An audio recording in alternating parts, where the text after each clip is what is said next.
sobre uma pessoa. Eu quero apresentar a vocês uma mulher importante da palavra do Senhor. Essa mulher, ela foi esposa, foi serva de Deus, foi com certeza uma mulher que desempenhou tarefas importantes no seu tempo, e foi uma mãe também. Essa mulher, essa mãe, ela, na verdade, foi mãe de alguém também muito importante. Ela foi mãe de alguém que desempenhou um papel crucial, pontual na história da família de Deus, do reino de Deus. Essa mãe era filha da tribo de Levi.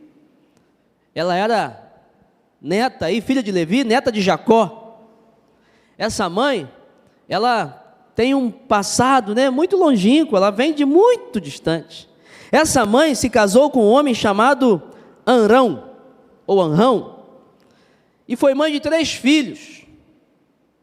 São eles, Arão, Miriam e Moisés. Essa mãe foi quem? Pode falar alto, foi? Quase que eu peço até para cantar a música dela hoje. Essa mãe foi Joquebede. Joquebede, mãe de Arão, Moisés e Miriam. Mãe de alguém responsável pela libertação do povo do Egito. Foi mãe de Moisés. Interessante que o nome Joquebede significa Jeová é glorificado. Nome de Joquebede, Jeová é glorificado. E eu quero falar um pouco sobre essa mãe, sobre as escolhas que essa mãe teve que fazer, que glorificaram de fato o nome de Deus, que glorificaram a existência do reino de Deus e abençoaram o povo de Deus. Eu quero convidar você a abrir sua Bíblia lá em Êxodo. Êxodo no capítulo 2, Êxodo, o segundo livro da Bíblia, e eu quero convidar você a ler comigo do versículo 1 ao versículo 10, por favor. Êxodo, capítulo 2, do versículo 1 ao versículo 10.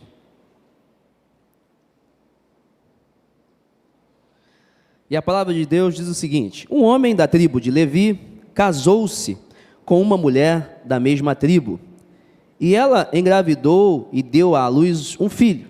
Vendo que era bonito, ela o escondeu por 3 meses.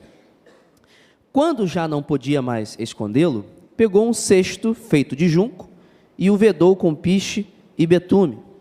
Colocou nele o menino e deixou o cesto entre os juncos à margem do Nilo. A irmã do menino ficou observando de longe para ver o que lhe aconteceria. A filha do faraó descera ao Nilo para tomar banho. Enquanto isso, as suas servas andavam pela margem do rio. Nisso viu o cesto entre os juncos e mandou sua criada apanhá-lo. Ao abri-lo, viu um bebê chorando. Ficou com pena dele e disse: este menino é dos hebreus. Então, a irmã do menino aproximou-se e perguntou à filha do faraó: a senhora quer que eu vá chamar uma mulher dos hebreus para amamentar e criar o menino? Quero, respondeu ela. E a moça foi chamar a mãe do menino. Então a filha do faraó disse à mulher: leve este menino e amamente-o para mim, e eu lhe pagarei por isso. A mulher levou o menino e o amamentou. Tendo o menino crescido, ela o levou à filha do faraó, que o adotou e lhe deu o nome de Moisés, dizendo: porque eu o tirei das águas. Até aí. Deus abençoe a sua palavra em nome de Jesus. Irmãos, o povo hebreu, o povo de Deus nessa época, estava vivendo uma realidade muito complicada, muito difícil. O que aconteceu?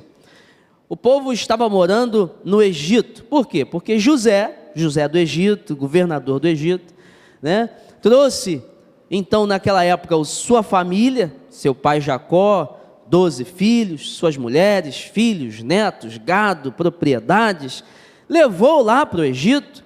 E como José, ele desvendou ali o sonho do faraó, fez com que o Egito ficasse milionário, bilionário, governasse muitas terras pelo planejamento de José. José achou graça, né, aos olhos de Faraó. Faraó gostava muito de José, então deu para ele a melhor terra, e o povo de Deus ali, os filhos de Jacó, as 12 tribos, começaram a crescer no Egito, e o povo se multiplicou, só que o Faraó morreu, José morreu, e um novo Faraó assumiu o governo do Egito.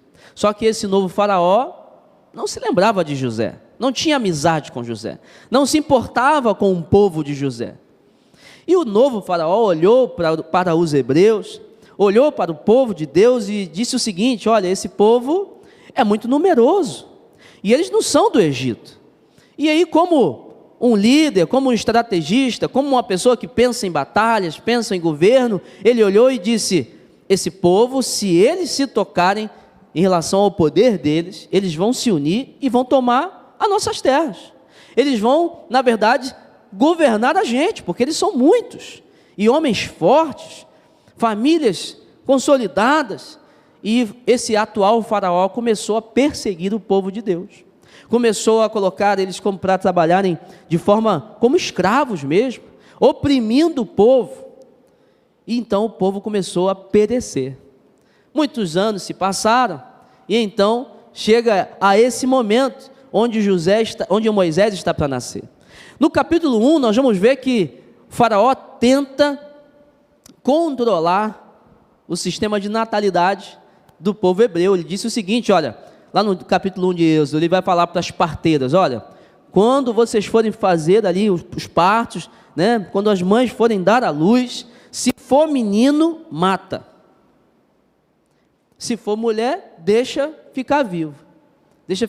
Só que as parteiras, obedientes a Deus, tementes ao Senhor, o que elas fizeram? Não vamos fazer isso.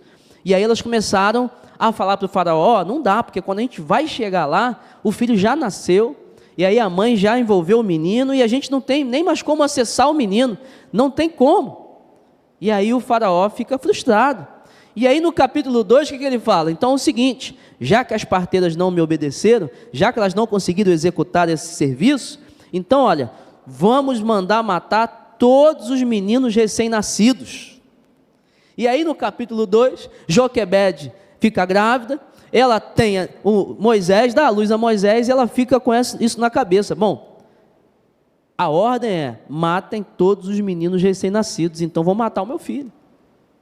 E é nesse sistema, é nesse momento em que Moisés vem ao mundo, no momento de ameaça à sua vida, no momento de ameaça à família, de dor, momento abrupto, né, de retirada abrupta de um ser da família. Olha, vão matar seu filho. Por quê? Porque ele é menino. Pronto, o faraó quer. E realmente era algo que deveria ser feito, porque era uma lei da autoridade do país, da autoridade da nação. Ele era o imperador, ele era o faraó, o que ele falasse tinha que ser cumprido. Só que Joquebede, orientada por Deus, como filha do Senhor, ela tem um plano. Ela dá a luz e ela esconde Moisés por um tempo. Depois que Moisés não dá mais para ser escondido, ela pega, bota nesse cesto, ela protege o cesto e bota à margem do rio Nilo. Muitas pessoas pensam, né? Então ela botou no rio e deixou levar no rio. Claro que não, né? Porque o rio também, Nilo, tinha jacarés ou crocodilo, não sei qual é a espécie, mas tinha perigos ali, poderiam destruir o cesto e comer ali Moisés, né? Mas não, ela colocou à margem. Por quê? Porque ela sabia que a filha de Faraó ia ali, era um ritual. Não se sabe se ela iria para uma purificação, ou apenas um banho, um lazer, mas ela ia ali constantemente. E Joquebede fez um plano: olha, eu vou botar Moisés aqui, porque ela pode alcançar e pode encontrar. Tanto que Miriam fica de longe, esperando acontecer, e quando acontece, ela aparece e dá uma ideia mirabolante. Que tal chamar a mãe dele, né, uma hebreia, para amamentar essa criança? Boa ideia. Isso acontece, ela chama Joquebede, e Joquebede tem de volta Moisés, o amamenta, e assim que o menino sai da fase de amamentação, ela devolve para a filha de Faraó. Moisés cresce no Egito, vira ali um príncipe no palácio, e ele é instruído na melhor cidade, no melhor país, nas melhores escolas, vive uma vida de príncipe literalmente, porque foi protegido, porque foi liberto, porque sua mãe soube tomar atitudes que glorificaram ao Senhor, sua mãe soube tomar atitudes que, de forma obediente, abençoaram a vida de Moisés, a vida do reino de Deus, a vida da história da humanidade, se pudermos falar assim, porque ela, em um momento, soube tomar atitudes sábias. E eu quero dar aqui para vocês rápidos conselhos ou ensinamentos que Joquebede tem para a gente, porque Joquebede, como o seu nome, glorificou o Senhor, e ela nos ensina algumas coisas, porque talvez eu e você somos Joquebede hoje, talvez eu e você estejamos passando por um problema hoje, talvez eu e você estejamos tendo algum tipo de ameaça em nossas vidas. Pode não ser contra um filho, mas pode ser contra seu casamento, pode ser contra a sua empresa, seu emprego, pode ser contra uma paz que você já não tem mais, pode ser contra a sua felicidade. Cadê aquela alegria? Cadê aquele gosto, aquele prazer de viver? Cadê aquela motivação de acordar, sair de casa para trabalhar? Cadê o propósito? Não sei. Alguma coisa pode estar sendo ameaçada na sua vida. Alguma coisa pode estar sendo ameaçada na vida de alguém que você ama.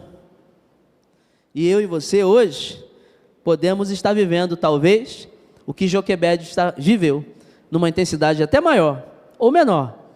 Mas nós precisamos de alguns conselhos para que também tomemos atitudes sábias, para que glorifiquemos a Deus com nossas vidas e possamos ajudar o reino do Senhor nesse momento, em nome de Jesus. Primeira coisa que Joquebede nos ensina: eu e você, mesmo em momentos de luta, ameaças, nós precisamos buscar o equilíbrio e a ação com inteligência.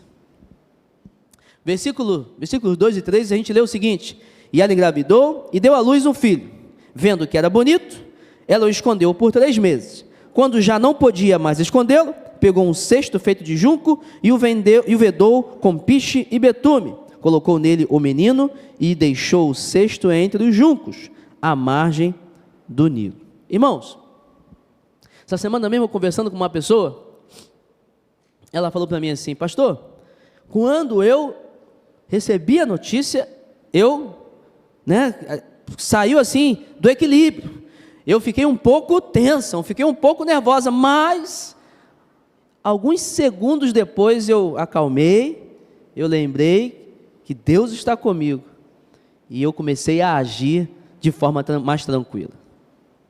E a pessoa até falou assim: poxa, eu tenho que mudar isso, porque eu não posso assim me desequilibrar. Eu falei assim: olha, talvez Joquebede, não falei de Joquebede para ela, mas talvez eu falei assim, talvez assim como Joquebede, você é mãe, você é pai, aquela notícia atingiu algo de muita importância para você, e é claro, quando a notícia chega, o nosso mundo tende a cair. Você acha que com Joquebede não foi a mesma coisa? Você acha que quando Joquebede descobriu, não tinha o teste de farmácia, mas tinha os métodos lá da época: estou grávida. Quando ela recebeu essa notícia, ela logo deve ter pensado: se for menino, ele vai morrer. Se for menino, vai morrer, porque o faraó está mandando matar todos os meninos. E eu fico imaginando a gestação, os 9 meses aí, agora se fala 40 semanas, não é isso? 42, né? É um negócio difícil para mim, rapaz, que eu fico perguntando: quantos meses? 23 semanas eu fico. Mas 40 semanas, 42, você acha que foi tranquilo para ela? Você acha que foi um período, olha, não, daqui a pouco eu vou saber, não tinha testes, não havia um método para saber se era menino ou menina, e ela passou ali essas 40 semanas, 9 meses, preocupada. E se for menino, como vai ser? E se for menino, o que eu vou fazer? Eu fico imaginando momentos de desequilíbrio mesmo, momentos de tensão, momentos de preocupação, ideias passando na cabeça, mas a pergunta que não saía da cabeça dela: e se for um menino? Será que é um menino? Eu fico imaginando Joquebede conversando com a barriga, né? Será que você é um menino? Poxa, eu não sei o que eu vou fazer. Se for um menino, eu não quero te perder. E aquele amor de mãe. E é um momento normal de desequilíbrio, de tensão, de ameaça àquilo que a gente ama. Mas ela, ao ver que era um menino, o que ela fez? A Bíblia não relata com detalhes, né, como ela estava emocionalmente, mas ela foi capaz de bolar um plano. Quando a pessoa é capaz de bolar um plano, já mostra que pode até estar em um momento de tensão, de emoções muito intensas, mas ela não perdeu a sua racionalidade ou a sua consciência para analisar o momento onde ela está. A circunstância pela qual está passando, não, eu estou passando por um momento desafiador, mas eu vou bolar um plano. Eu vou ver o que eu tenho, as ferramentas. Eu tenho um cesto, eu sei que a filha de Faraó vai no rio. Não, calma aí, se eu coloco a margem, ela pode ver, Miriam vai para lá. Houve um plano, houve um momento onde ela racionalizou algo, e ela foi e começou: olha, eu vou fazer assim, assim, assado, porque pode dar certo. E ela agiu com inteligência. Ela preparou, eu imagino ela preparando aquele cesto, betumando, né, tampando ali, vedando para que a água não entrasse. Eu imagino talvez ela testando: olha, realmente está bem vedado, né? Porque não vai colocar o filho ali sem testar antes. E aí ela prepara com carinho, coloca o filho, imagina ela beijando o filho, imagina ela fazendo um carinho de despedida. Eu imagino todo um momento de execução com carinho, mas pensando: olha, esse plano pode dar certo. Se a gente colocar nessa posição, nesse horário, se a gente prestar atenção, ela vai descer e ela vai encontrar Moisés, ela vai encontrar o nosso bebê, ela vai encontrar o meu filho. Eu imagino ela com inteligência, calculando o que ela deveria fazer para alcançar o seu objetivo. Sabe qual é o problema, gente? Que eu vejo muitas das vezes? Às vezes nós podemos estar em qualquer situação dramática, perigosa, ameaçadora. Em todos esses momentos, e até em momentos de sucesso, até em momentos onde a gente ganha grandes coisas, conquista grandes coisas, mas nós acabamos tendo uma tendência de perder a capacidade de racionalizar, de elaborar, de planejar, de analisar como estamos, quem somos e o que estamos fazendo. Certa vez eu ouvi uma pessoa falando uma coisa que abençoou muito a minha vida. Muito se fala em inteligência emocional. E há um tempo atrás eu pensava: a inteligência emocional é a pessoa que sabe se relacionar, que ela chega no local e se relaciona bem com a outra. Só que eu aprendi uma outra definição para a inteligência emocional. E essa definição é o seguinte: inteligência emocional é a pessoa saber ter a emoção correta, no momento correto, com a intensidade correta. Porque ser inteligente emocionalmente não quer dizer que eu nunca vou me irar, não quer dizer que eu nunca vou chorar, não quer dizer que eu nunca vou me entristecer, me frustrar, me decepcionar, nunca vou ficar alegre. Não, eu vou ficar alegre, eu vou me irar, eu vou ficar irritado, eu vou chorar, eu vou ficar triste, decepcionado, porque isso faz parte das minhas emoções. Agora, se você, por exemplo, recebe uma boa notícia, fica tão alegre, mas tão alegre a ponto de perder o controle, você não está sendo inteligente emocionalmente. Se você, por exemplo, recebe uma notícia triste e não liga para aquilo, você não está sendo inteligente emocionalmente. Não, você tem que ter a tristeza coerente. É uma notícia triste, vamos tratar, é isso mesmo. Ela chegou com a intensidade correta, momento correto e a emoção correta. Eu imagino Joquebede, ao mesmo tempo triste, está se despedindo de um filho, mas sem perder o seu poder de equilíbrio, planejamento e a sua inteligência. Eu imagino Joquebede planejando, falando com Miriam, dando orientações para ela, mas com o coração rasgado. com o coração entristecido porque estava se desfazendo do seu filho, mas mantendo o equilíbrio de suas emoções para tratar o problema em que ela estava vivendo. Irmãos, muitas das vezes, infelizmente, nós estamos perdendo coisas porque nós não estamos sabendo ter as emoções corretas, no momento correto, com a intensidade correta. Eu, por ser pastor, eu aconselho casais. Às vezes casais vêm para mim e falam coisas do seu dia a dia, coisas importantes, coisas que acontecem que machucam um ao outro, mas talvez que são gerados assim emoções tão intensas, tão fortes, que podem até acabar com o casamento. E talvez casais que mostram atitudes tão insensíveis para questões muito importantes. E eu falo, talvez você não deveria dar mais valor a isso?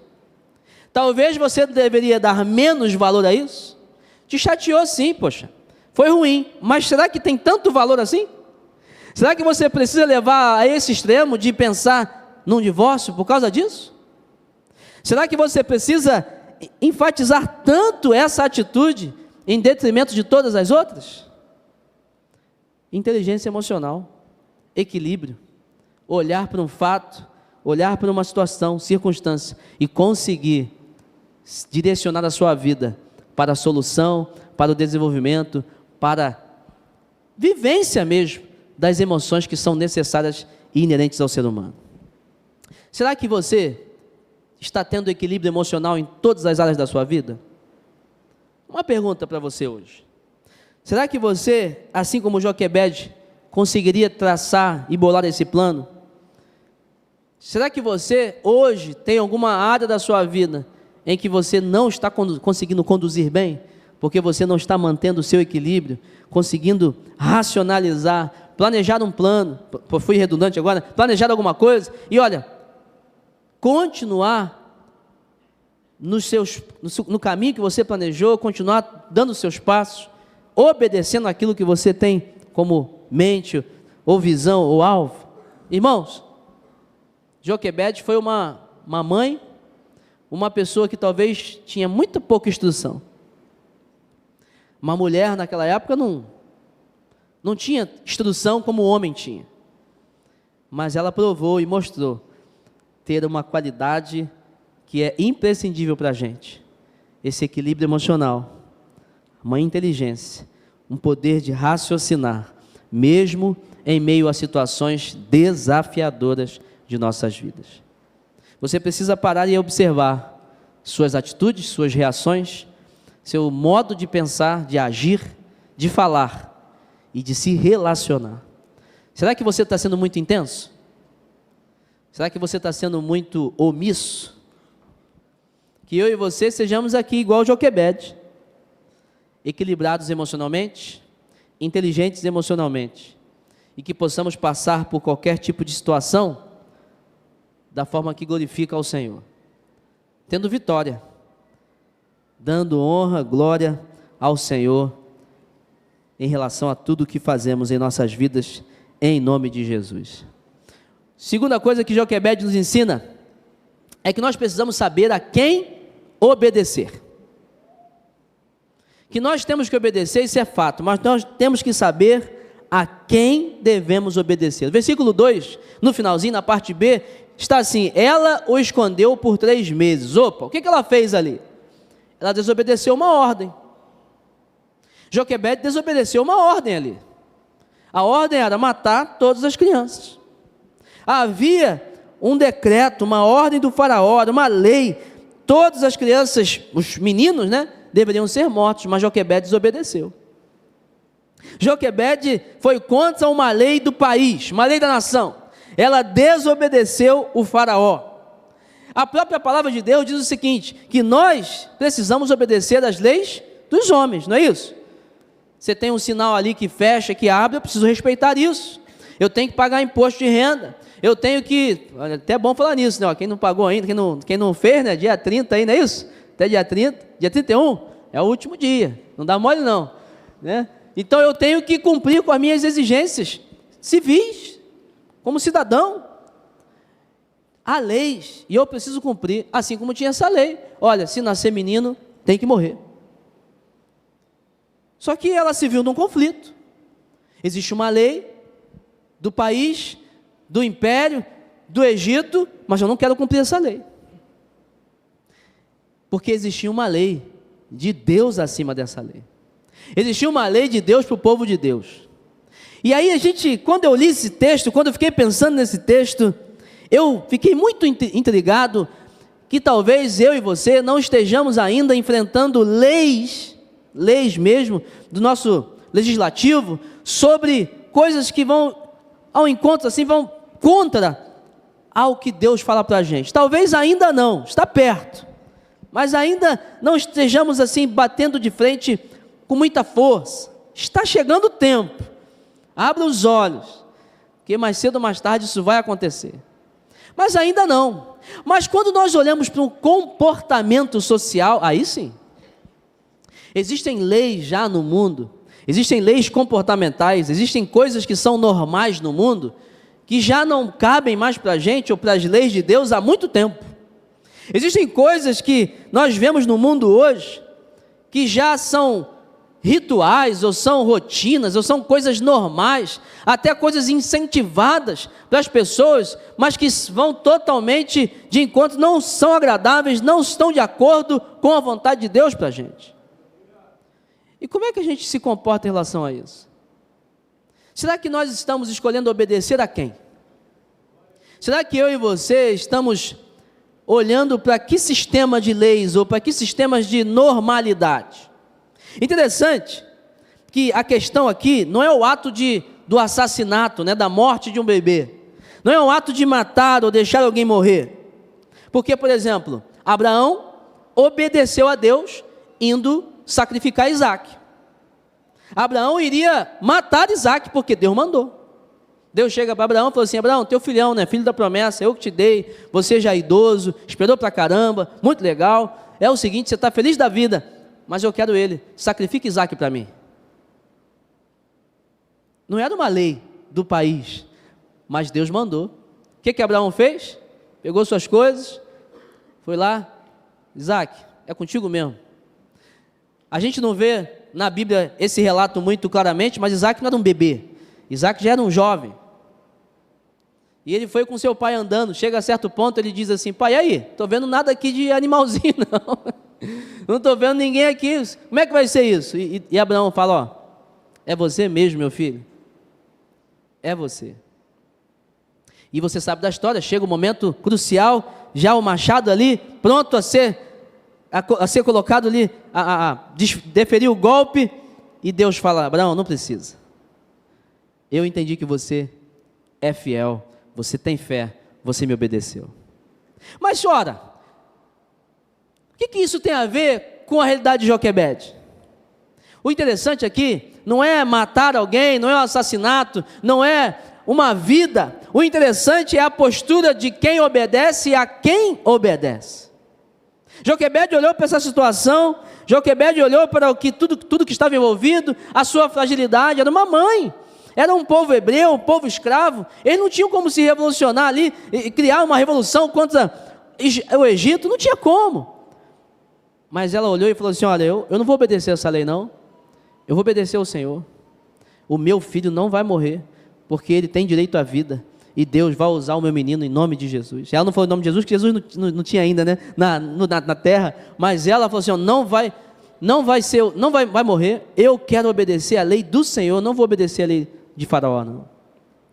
Irmãos, isso falou tanto comigo, porque a gente olha às vezes para algumas realidades da vida, e infelizmente, muitos cristãos que declaram realmente Jesus como seu único e suficiente Salvador, vêm à igreja, são fiéis, trabalham no ministério, pregam, evangelizam, fazem muitas coisas, na verdade não estão atentos aos sistemas onde estão envolvidos, e atentos a quem estão obedecendo.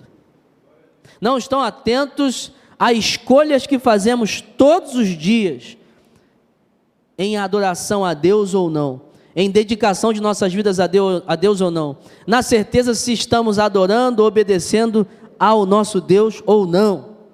Coisas simples do dia a dia. Ontem mesmo as pessoas me perguntaram assim: pastor, eu menti para fazer uma festa surpresa para alguém, é pecado? Eu falei assim: é pecado. Poxa, pastor, mas é para fazer uma festa surpresa, mas não é mentira? É, então é pecado. Mas como é que eu vou fazer a festa surpresa sem mentir? Dá teu jeito. Dá teu jeito. Mas é pecado. Eu menti, eu falei uma coisa que não é verdade, então é pecado.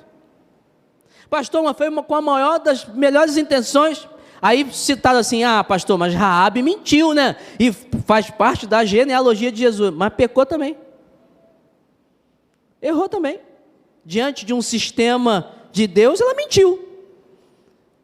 Mas ela mentiu, acabou acolhendo os espias, e aí ela foi liberta pelo povo de Deus, e entrou para o povo de Deus, e a vida dela cresceu, amém. Mas houve uma mentira. Houve um erro. Houve um sistema ali errado. Eu não quero entrar aqui nas intenções, em fatos específicos. Eu quero que você entenda o seguinte: há situações que são muito, às vezes, sutis em nossas vidas. E às vezes nós estamos entendendo ou buscando obedecer outros sistemas, outros normais, que não são os normais de Deus. Certa vez eu estava falando com uma advogada, e a advogada, não estou falando contra advogado não, você que é advogado, é abençoado de Deus, em nome de Jesus. E a advogada falou comigo assim: pastor, na verdade não era pastor, falou assim: ó, Vini, faz isso, assim, assado. Eu falei: mas isso não é mentira? Não, é a forma que nós vamos contar a história. Eu falei: não, isso é mentira. Não, porque tudo é uma questão de como nós vamos contar. Não, mas isso aqui é mentira, poxa. Aí ela falou: se a gente não contar dessa forma, a gente não vai ganhar. Então a gente não vai ganhar, porque é mentira. E eu falei assim: então nem vou entrar na justiça. Porque para eu entrar na justiça eu vou ter que mentir, então não adianta para mim. É um sistema talvez que já está assim muito normal. Mas aí a gente tem que pensar: a quem eu estou obedecendo? Eu estou obedecendo a esse sistema que é normal do mundo, ou o sistema de Deus para mim? A quem eu estou escolhendo obedecer? Você quer ver um negócio? Em muitos países, e aqui isso está acontecendo, isso daqui a pouco vai ser vai ser legal, né? Totalmente legal. Eu quero que não, mas em muitos lugares já é normal o aborto. Você abortar, não, é normal, a mulher tem o controle do seu corpo, ela decidiu, ela aborta. Muitos países já estão legalizando, e infelizmente o Brasil está indo para esse caminho também. É porque a gente não sabe das coisas que estão acontecendo, mas já existem fortes pressões a favor disso. Mas isso é normal para o povo de Deus? Não pode. Isso é um assassinato? Isso é uma vida? A Bíblia diz que Deus, ainda quando a gente era substância informe, Ele já nos conhecia. E o nosso caminho já estava escrito por Deus, lá no ventre da mãe. Isso é Deus falando. Então eu não posso abortar, porque eu estou matando alguém que Deus já conhece, uma vida que Deus está gerando. É claro, eu não vou entrar aqui em casos específicos, risco para a mãe, né, uma doença ali, não estou falando disso, mas você sabe o que eu estou falando, de pessoas que deliberadamente, não, eu não quero esse bebê, eu vou abortar. Isso está vendo normal aí fora, mas não é o nosso normal. Não é normal para a gente. Quer ver um negócio? Você talvez, para você é normal falar um palavrãozinho, mas para a palavra de Deus não é normal.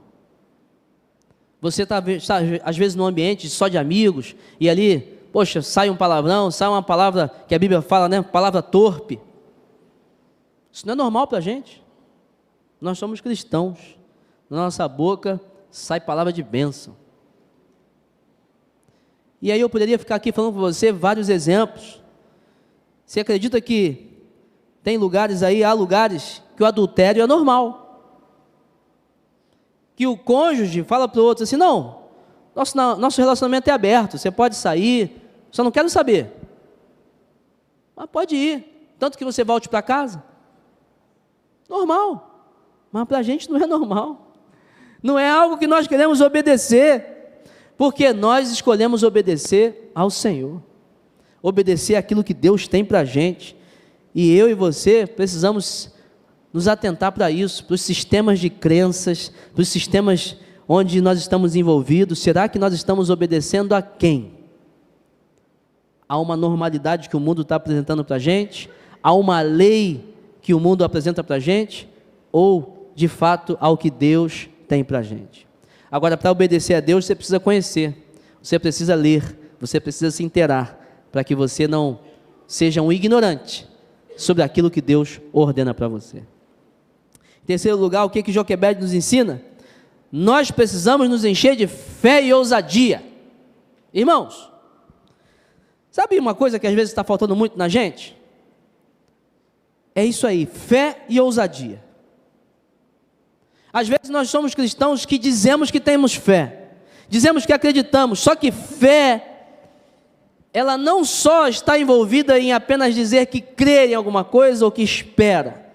Fé está envolvida em convicção de que algo já existe, e que por algo já existir, eu já me comporto e vivo na existência desse algo, de alguma coisa. Fé é muito mais de dizer que, eu sei que vai acontecer, eu sei que Deus pode fazer. Não, fé envolve um sistema comportamental do ser humano. Fé envolve decisões diárias. Fé envolve ousadia de dar o passo, mesmo que o mar vermelho não esteja aberto ainda, mas eu dou o meu passo, porque ele vai se abrir.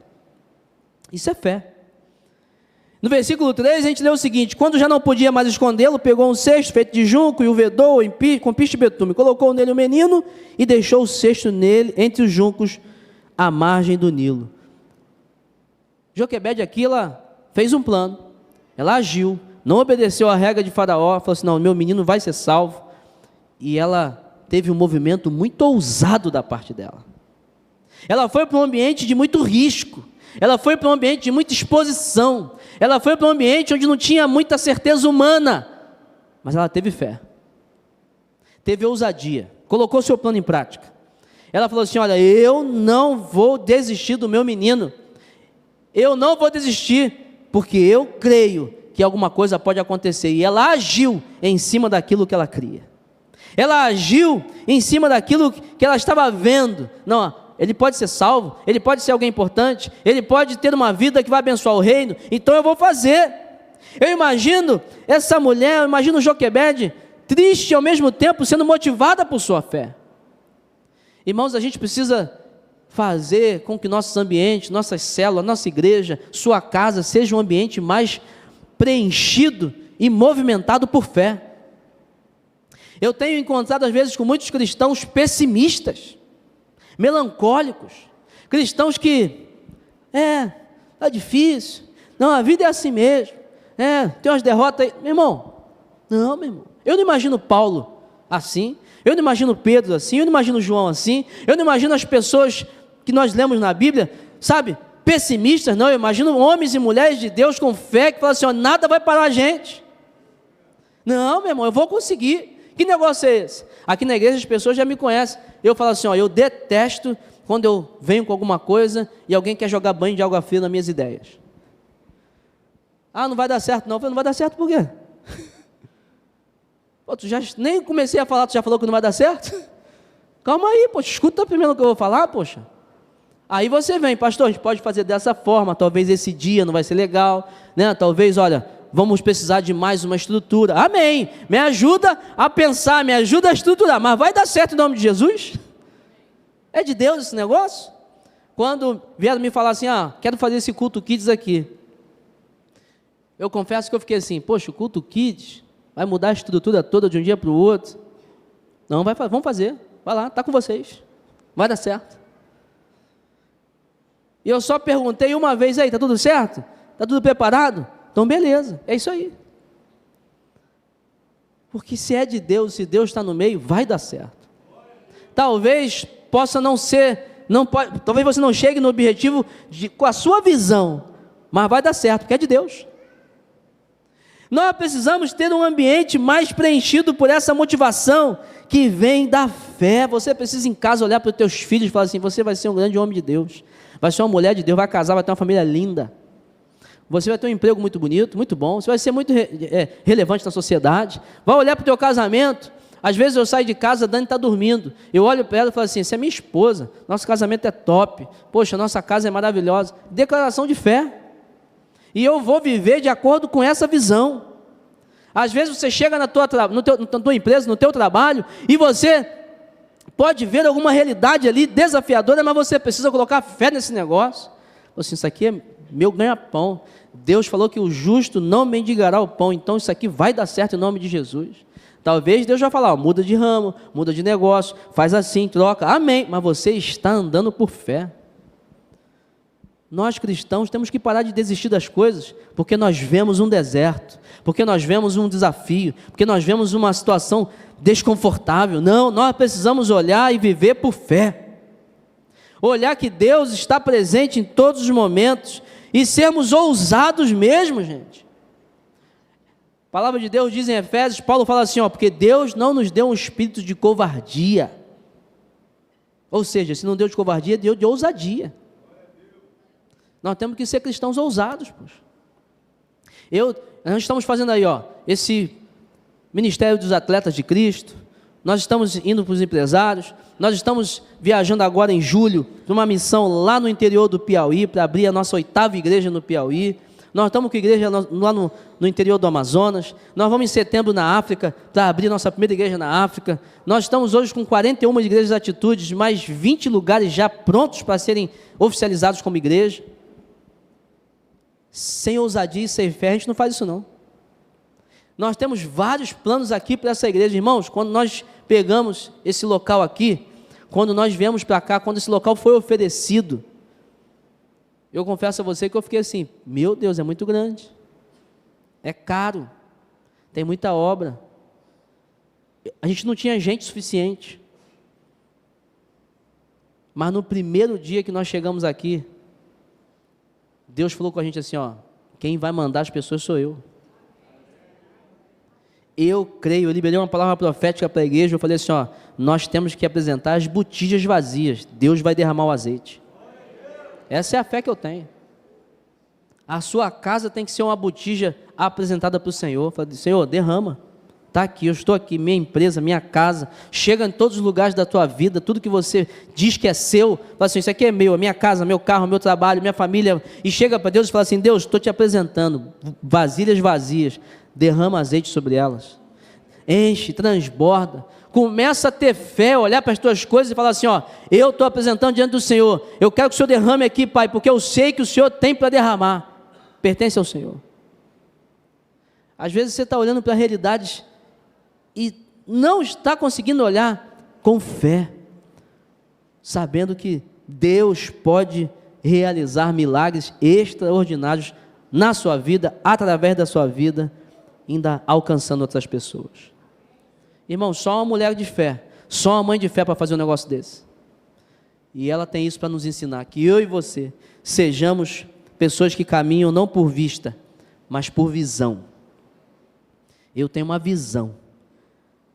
Como diz o nosso pastor Josué, eu já vi o meu futuro.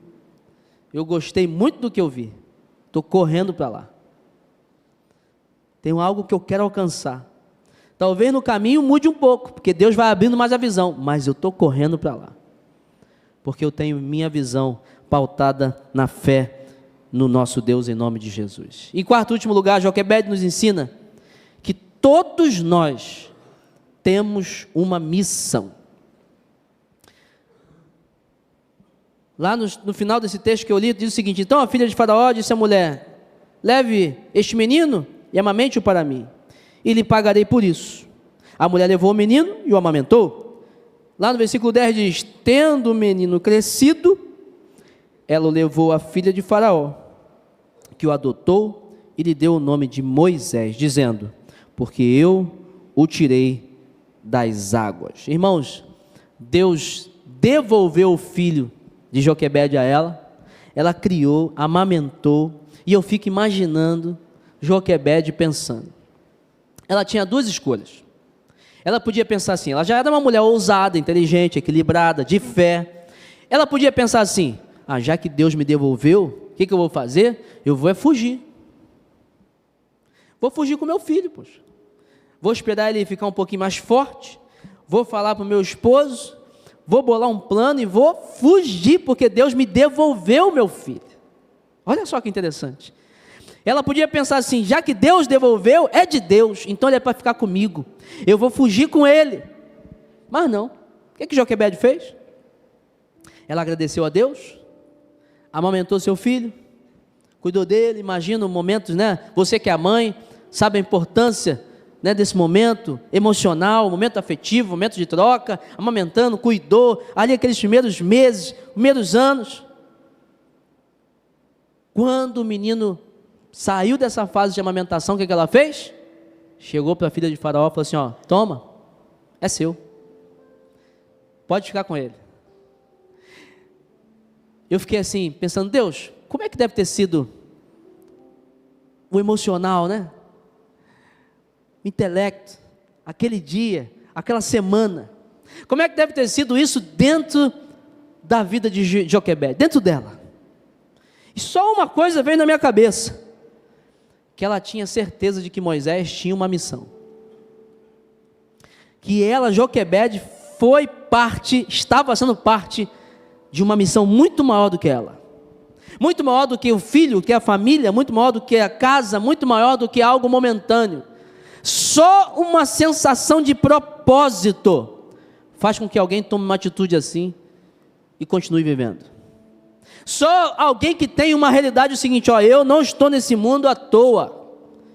Minha casa, meu trabalho, minha família, meu conhecimento, tudo aquilo que eu tenho e sou, não é por acaso, tem um propósito, tem uma missão, então eu entrego. Tudo que eu estudei, lugares onde eu fui, morei, pessoas que eu conheço, network, né, que eu consigo alcançar, não é à toa, tem um propósito maior, não é possível. Só é para eu ganhar dinheiro, só é para eu ficar aqui, ter vida boa, só é para eu viver. Não tem um propósito esse negócio. Maior que eu, maior que o meu tempo. E Joquebede entregou.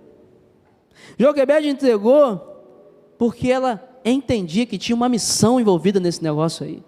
É muito milagre, é muita coisa de Deus. Era para ele ser morto, eu entreguei, Deus devolveu, eu amamentei. Tem um negócio forte aí no meio. Tem um propósito. A gente costuma dizer, né, que Deus não une pessoas, Ele une propósitos.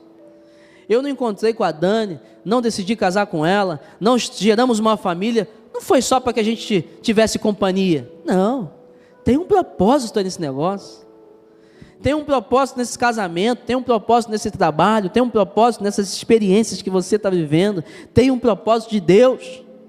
Porque a palavra de Deus diz que todas as coisas cooperam para o bem daqueles que amam a Deus e andam segundo os seus ensinamentos, os seus caminhos, ou sob a vontade de Deus. Tem um propósito aí. E Joquebede entrega. Joquebede vai e fala assim, olha, vai porque você tem uma missão. Assim como nós recebemos uma missão de Deus, gente. Eu e você, nós recebemos uma missão de Deus. Talvez você fale assim, pastor, você recebeu uma missão de Deus de ser pastor. Deixa eu te falar, isso é uma missão até secundária. Porque a missão que todos nós recebemos, primeiro, sermos filhos de Deus. Isso aí que nós temos que, não podemos negociar isso. Nós somos filhos de Deus. E por sermos filhos de Deus, nós representamos o Senhor Jesus em todos os lugares onde nós vamos. Nós somos pessoas que somos chamados para fazer discípulos de Jesus. Pronto, essa é a nossa missão. Eu tenho um chamado específico, sou pastor. Você também pode ter um chamado específico, talvez também seja pastor, pastora. Mas talvez você tenha um outro chamado específico. Não, eu sou médico. E eu sou um médico pastor, sou médico evangelista, eu sou médico missionário, não, eu sou advogado, eu sou engenheiro, eu sou dona de casa, eu sou pedreiro, eu sou padeiro. Pois é, você tem um chamado específico também. Você foi chamado para fazer discípulos do Senhor. Você foi chamado para pregar o evangelho. Você foi chamado para batizar pessoas. Você foi chamado para uma missão específica, junto do Espírito Santo, propagar o evangelho, compartilhar a palavra e fazer com que pessoas entendam que sem Jesus, irmão, sem Jesus não dá, não tem como. Não estou falando sem a igreja, não, estou falando sem Jesus. Sem Jesus não tem como. Eu e você precisamos de Jesus, porque só Jesus nos liberta do pecado. Só Jesus nos tira essa tristeza que a gente sente sem resposta. Só Jesus nos tira a solidão. Só Jesus nos faz ser capazes de vencer vícios. Só Jesus nos dá propósito de vida, de situações, Ele nos tira de situações que nos prendem, prisões, momentos de dúvidas intensas, crises. Só Jesus consegue dar um propósito e nos dar realização de vida. Só Jesus. Quantas pessoas você conhece que já realizaram de tantas coisas na vida, já visitaram tantos países, ganharam dinheiro, fizeram, aconteceram, viveram tantas experiências? Vai perguntar para ela: e você é realizado? Não. Aí você vai perguntar para uma senhorinha, para um senhor, talvez humilde, que tem ali sua casinha, tem seu trabalhozinho, e fala assim: aqui, você é realizado? Nossa, sou demais. Por quê? Porque eu tenho Jesus. Aí que está a diferença.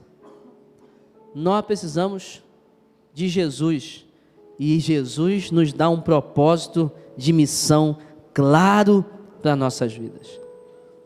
Nós vivemos momentos desafiadores, momentos talvez de crise, e Deus nos chama para que nesses momentos nós sejamos inteligentes, equilibrados, com nossas emoções em dia. Se é para chorar, chora, mas com a intensidade certa. Não fica preso no choro, não, porque outros dias virão, a alegria vem, festa vem, a vida vai ser reconstruída, novas portas se abrirão. Se é para rir, sorria, mas também não perca o controle, não. Cuidado, porque onde há muito riso, talvez há menos racionalização e há menos avaliação do seu momento. Inteligência emocional, Deus nos chama para sermos obedientes a Ele. Cuidado, em que sistema você está envolvido? Será que você obedece a Deus em tudo? Ou você já está obedecendo sistemas que não estão de acordo com o Senhor? Deus nos chama para sermos cheios de fé e ousadia. Nós temos que parar de ser uma igreja, não digo só a Atitude Zona Sul, mas uma igreja de Cristo. Nós temos que parar de ser uma igreja que não age com fé e ousadia. Nós temos que agir mais olhando para aquilo que Deus pode fazer e não para aquilo que nós vemos que está acontecendo. Fé. Declare palavras de fé na sua casa, sobre sua vida, sobre seu casamento, sobre seu trabalho. Declare palavras de fé que te motivem a avançar. E nós temos que ser convictos de que Deus tem uma missão para a gente. Assim como teve com Joquebede. Deus tem uma missão para todos nós. Um chamado amplo e também um chamado específico, que só você vai poder desenvolver. Somos pais, mães, irmãos, filhos, pessoas que receberam Deus e essa missão linda de propagar o Evangelho do Senhor. No seu ambiente, da sua forma, com o seu jeito de ser, mas usado pelo Espírito Santo do Senhor.